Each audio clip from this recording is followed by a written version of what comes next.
Imagine this. You just turned 18 and for the first time ever, you're told, hey, your voice matters. You get to decide who runs this country. It feels powerful, right? But then a question hits you. Will anyone actually listen to what young people want? Hello everybody, my name is Ahmad Aliff Sufi bin Ahmad and I'm from LG2413B. For decades, the voting age in Malaysia was 21. Then, in 2019, Parliament unanimously passed only 18, lowering the age to 18 and introducing automatic voter registration. By 2021, this came into effect, adding nearly 6 million new voters, mostly young people, into the electorate. Suddenly, the youth voice wasn't just a whisper anymore. It became a roar that could shape elections. So, why does this matter to you? Because whether you're concerned about job opportunities, affordable housing, the climate crisis, or education reforms, politics determines the answer.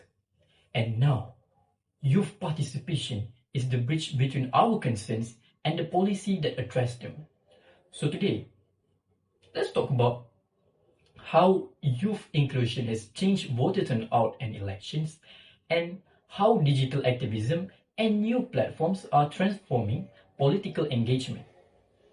So, for the first point, as a game-changing voter inclusion and turnout, when only 18 came into force, it didn't just add a few thousand names to the list, it changed the entire shape of the electorate. Nearly 5.8 million new voters were automatically registered. That's a 40% increase in eligible voters in just one reform. Just imagine a football match where suddenly overnight you add thousands of new players to one team. That's how drastically the numbers shifted. And here's the surprising part. Just take a look at the statistic. In GE15 2022, youth turnout was incredibly strong. About 34.8% of 18 to 20 years old voted. That's higher than what many analysts expected. Even in 21 to 25 group, turnout was around 33.5%, while the 26 to 30 group reached 33.7%.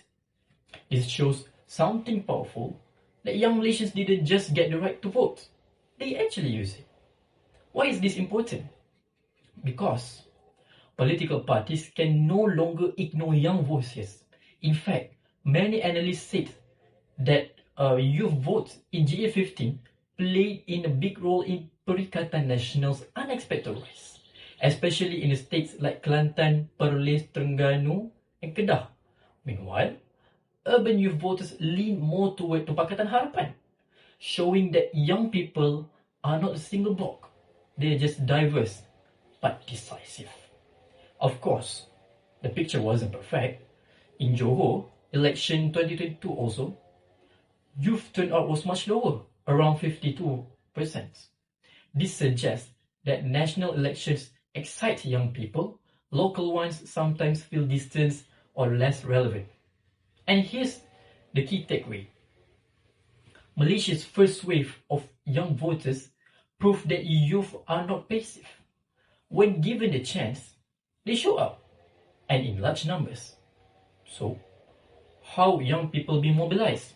The answer lies where most of us spend hours every day, like screening online and social media.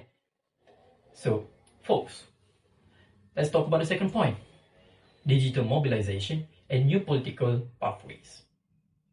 Social media has become the new political battlefield, and young people are the main players. During GE15, platforms like TikTok, Twitter, and Instagram were flooded with political content. But unlike traditional speeches, the content was short, catchy, and designed to go viral.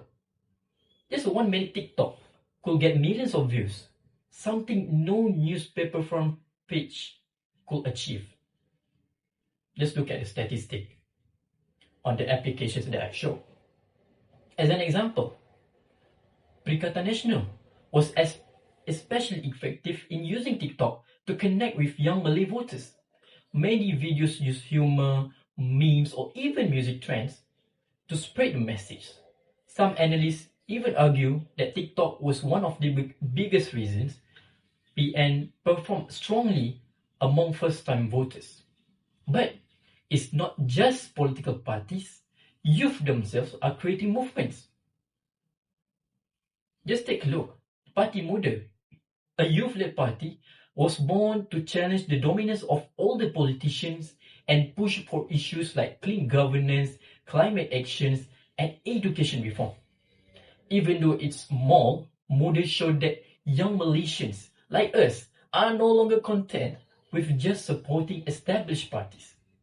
They want to shape their own platform. The Undi 80 movement didn't stop after the law passed. They've continued organizing youth parliaments, civic education programs, and campaigns that encourage young people to not just voters but active citizens.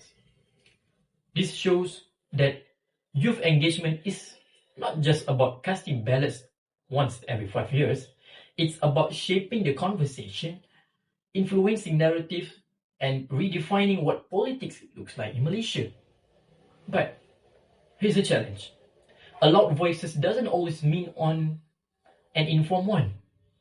Social media makes it easy for misinformation or emotional content to spread faster than facts. That's why political literacy, understanding policies, history, and governance is so important to teach the youngsters. So, as a conclusion, let us recap. First, the expansion of voter rights through Undi 18 turned youth into a decisive electoral bloc. Second, digital platforms and youth-led parties are reshaping how political happens. And third, the challenge moving forward is ensuring that youth energy is matched with political literacy, so that decisions are informed, not just passionate. To conclude this statement, Malaysia is at the crossroads. The country is dealing with challenges like economic reform, climate change, and social unity. And in all of this, the youth vote will play a critical role.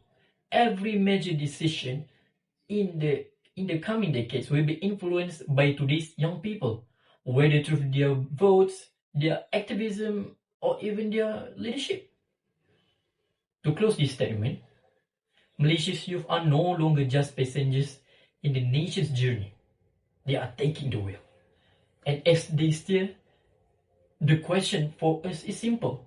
Will we ignore their voices? Or will we work with them to build a Malaysia that reflects not just the past, but the promise of its future? So, thank you.